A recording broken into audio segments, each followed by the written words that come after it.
Assalamu alaikum viewers. Welcome to Siyasat English News. I am Ayman Omar.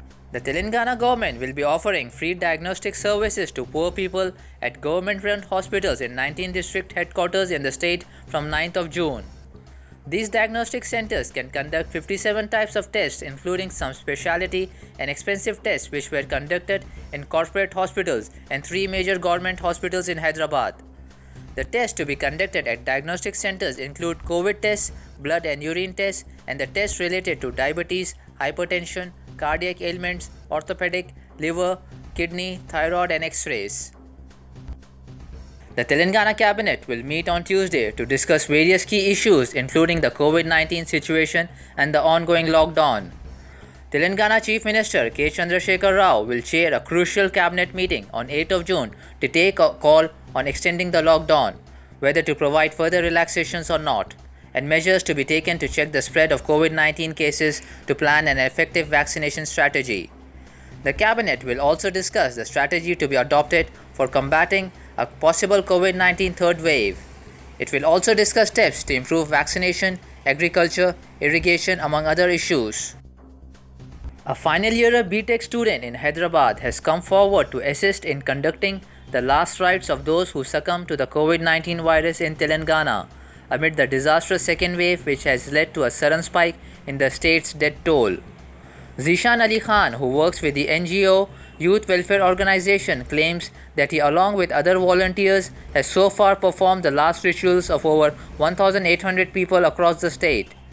Zishan Ali Khan told the news agency ANI that they have performed the last rites of people who died due to the COVID 19 infection, and this included people belonging to all religions.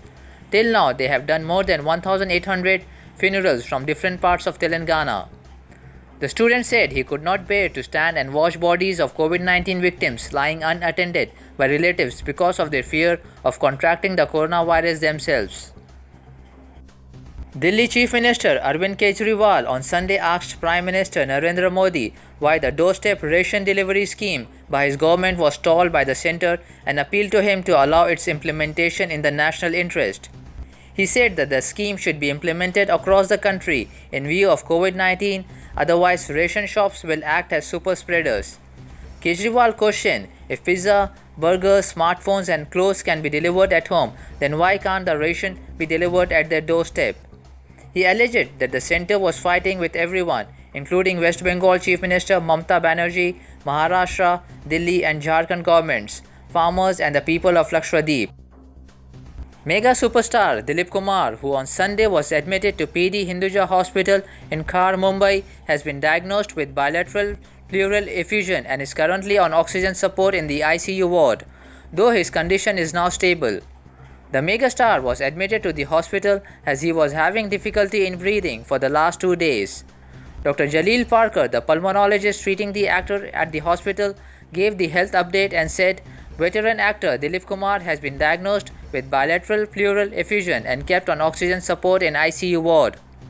Affirming that the actor's condition is now stable, the doctor further added his condition is stable now even though he is in ICU, he is not on a ventilator. We are trying our best that he makes a quick recovery and goes back home.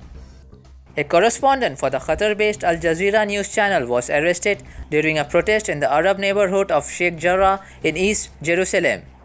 The Palestinian Liberation Organization Xavier Abu Eid accused Israeli police forces of attacking the TV crew on Saturday and destroying their equipment.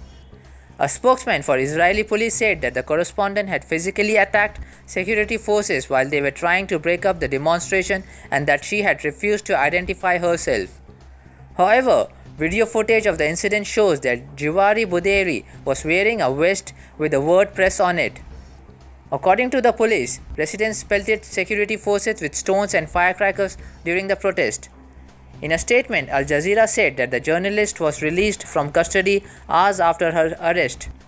The broadcaster said that one of its cameramen also had his equipment destroyed during the incident. British Prime Minister Boris Johnson will use a Group of 7 Wealthy Democracies summit next week to urge the world leaders to commit to vaccinating the global population by the end of 2022.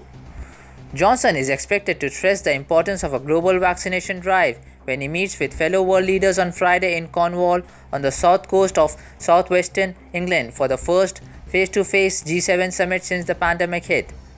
Boris Johnson said vaccinating the world by the end of next year would be the single greatest feat in medical history. US President Joe Biden and leaders of Canada, France, Italy, and Japan will arrive in Cornwall from Friday for 3 days of talks focusing on the global recovery from the pandemic. Thank you, viewers. That's it for today.